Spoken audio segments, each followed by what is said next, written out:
Hey, welcome back, folks. A quick video on the require statement in PowerShell. So let me go back to my code here. A situation where you may use this, you have a script you're creating that needs a credential or an API key or something. You're probably going to use the PowerShell secret management module to manage that secret, so you're not hard coding, API keys or passwords in scripts.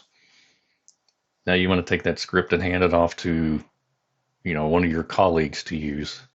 They may not have the PowerShell secret management module installed on their local machine, so you can use this required statement to require specific modules. There are some other advanced ways you can do this. You can specify specific versions or maximum versions or minimum versions, but I'll show you where all that is in the docs. And if you don't have this module and you try to run the script, you'll get an error like down here at the bottom. It says requires whatever module. Technically, you can put this require statement anywhere in the script, top, bottom, whatever. It'll check this before any of the rest of the script is executed, but best practice, keep it at the top. You can use multiple require statements.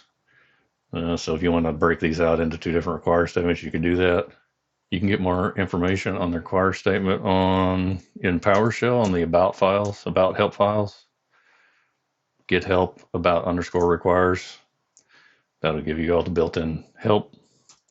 Another way I like to do this is with the show window. So that'll pop up the help in another window. I'll leave a link in the description to the official docs. This breaks it down pretty well.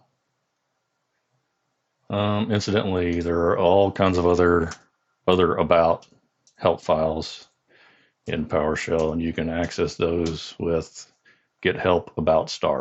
It'll give you a list, as you can see here. All right, that's a quick video on the require statement. Thanks for watching, and I'll see you in the next one.